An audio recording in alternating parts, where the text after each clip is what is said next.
we were going to tell something about how people come in this situation that they got stuck in between. Who are the people, the members of We Are Here, and yeah, what are the different cases? So I just want to first ask you, um, what what are the people having in common? Like they got stuck in between, but how? What are the reasons that they can't go back to the country? Can you give some examples? Yeah, some examples is like a country, Sudan, where I came from. Uh, Sudan is now two countries. When someone comes from Sudan, before you have the ID card of Sudan. And if you want to go back to Sudan, Sudan also have to identify you again. Have to do a research whether you come from the north or from the south. So if you fall that you come from the south, they don't accept you anymore as a Sudanese. So say, sorry, you are not anymore a citizen of Sudan. You belong to South Sudan. It's the ambassador, the consul to identify you. So if they give you rejection those also in the embassy, in your own embassy, and the IND also reject you, you find yourself you are in between. You don't know where to go. Yeah, so what you say is that because the country split up in two different countries. Yeah, like, since when we came here, like some people, one of our member here is 17 years here. I am 10 years here. When I came here 2003, in 2011, the country is split into two, south and north. So both countries have to work for you, for your document, for your identification, who you are. Do you belong to the north or to the south?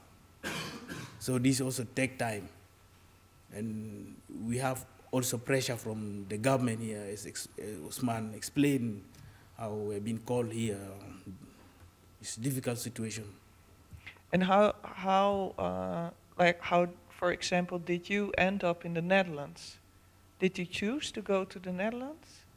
No, I didn't choose to come to Netherlands.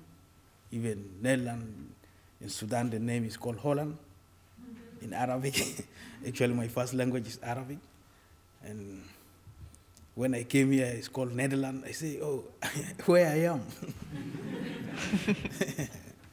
Later, I try to question people, is this called Holland or Netherlands? Yeah. Yeah. And you came here and you you asked for asylum. How does that go? What is the procedure looks like?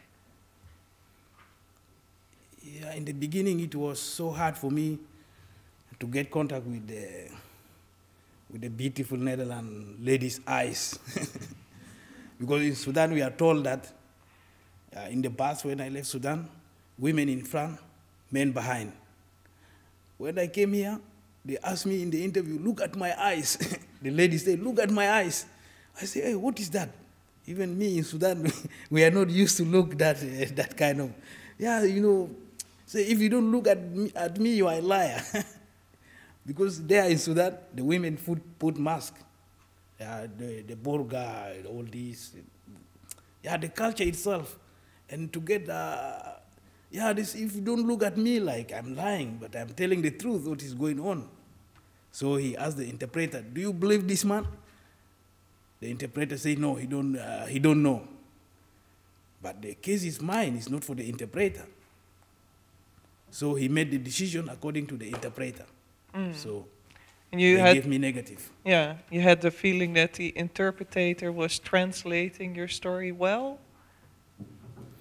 Yeah, when I narrated what is going on in Sudan, like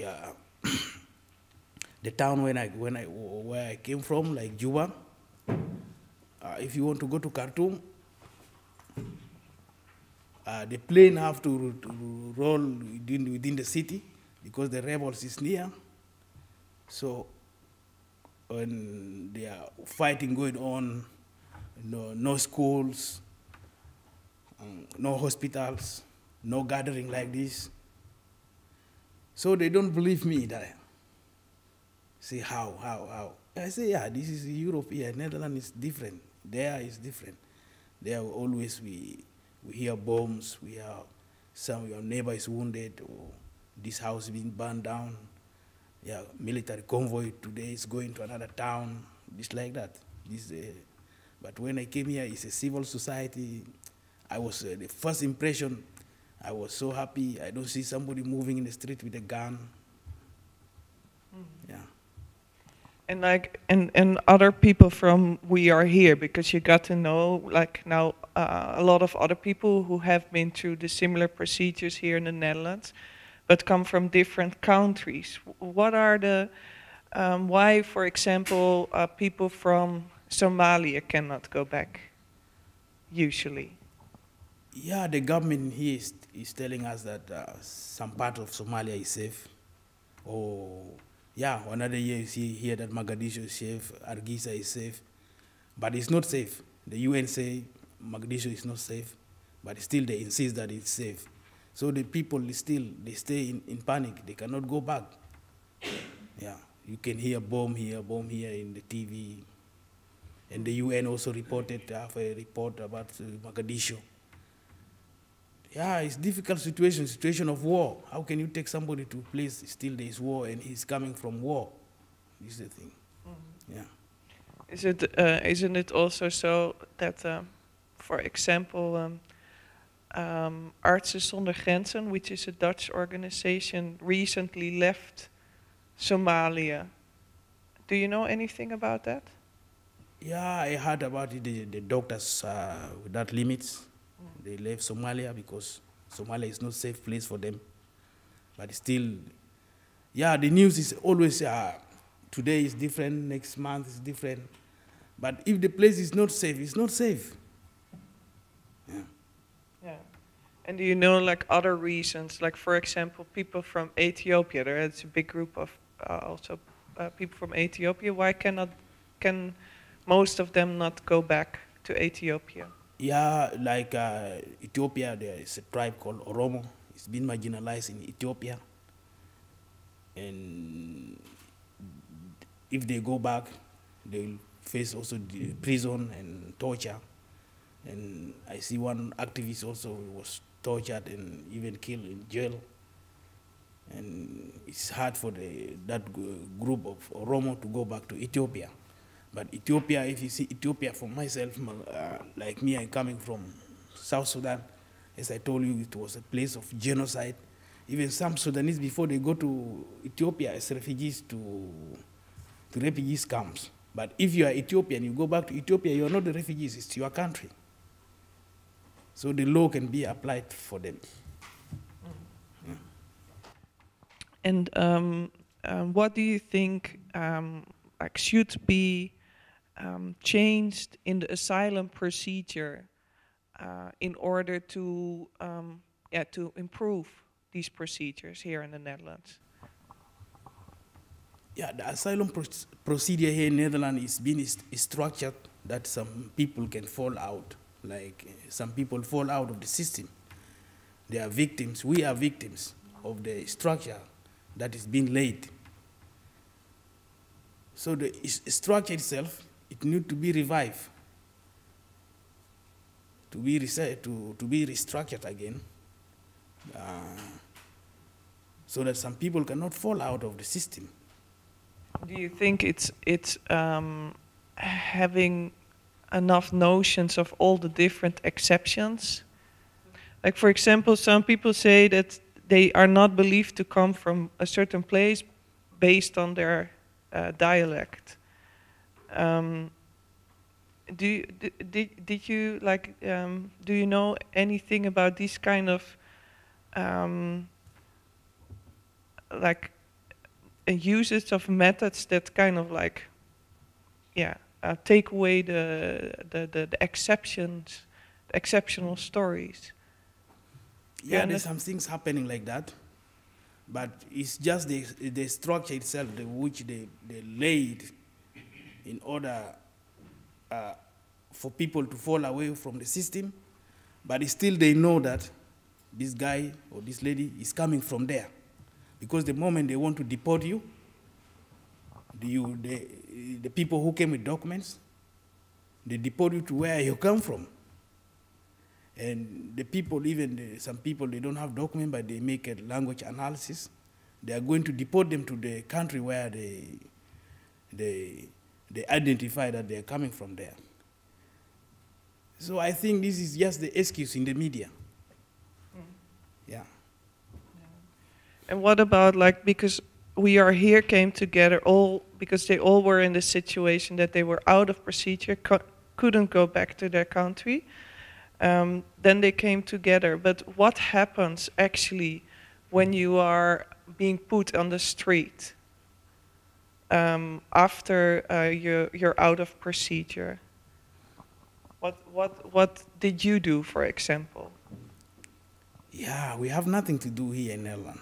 Since we came to Netherlands, if your asylum procedure is rejected, that means that you are out of the system. And if you are out of the system, you are illegal, you are out of procedure, you are aliens, we are undocumented. And the question is for you, Netherlands, do you accept somebody who is illegal? Netherlands people, do you accept somebody who is illegal in your country? Definitely for me, I say no. We need to be identified. That's why we came together. We need identity. Yeah, but even what? the police, Yeah. if you want to give buta, you need identity. Yeah. What kind of things you are excluded from in society? Can you give some examples? What can't you do without papers? Yeah, I think these are really, it's a someone is marginalized from the society. Yeah, it's marginalized, it's like he's disabled, or yeah, a disability. Yeah, but very practically, like for Practically you cannot work, you cannot even to travel with the train is expensive for us. You cannot have house, you cannot have the shelter that now we are fighting for.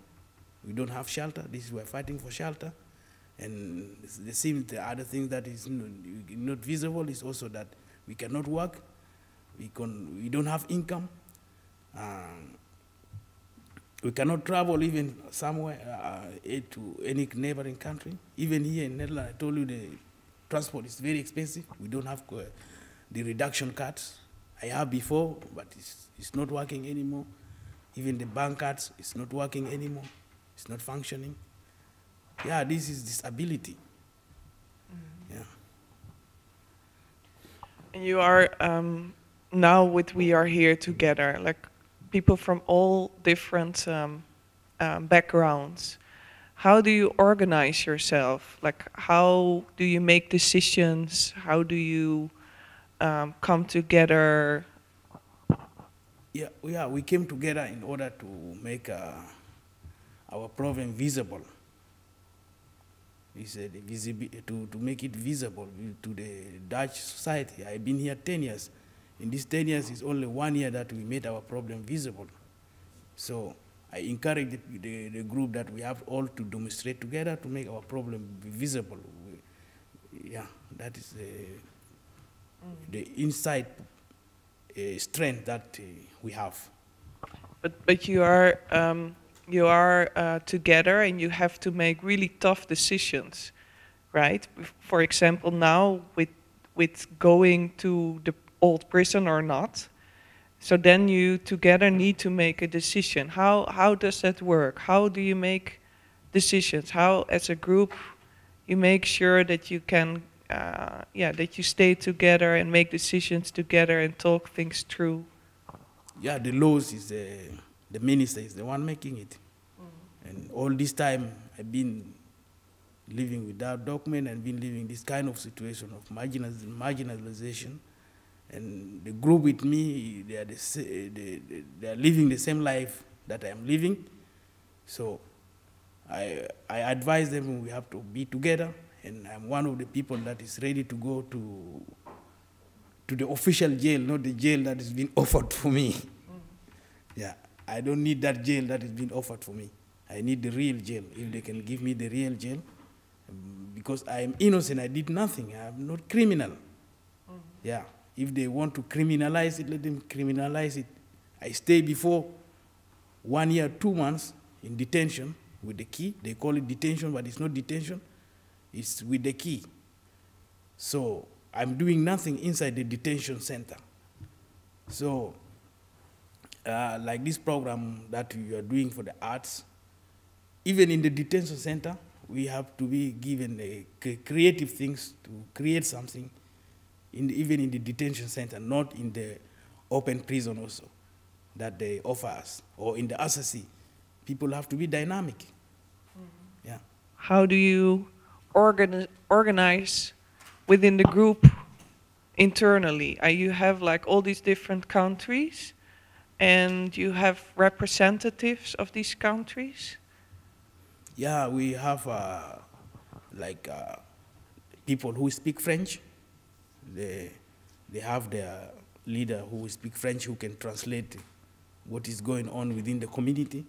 People who speak Arabic, people who speak Somalia, Ethiopia language. So we come together, those people who can share the same language like English.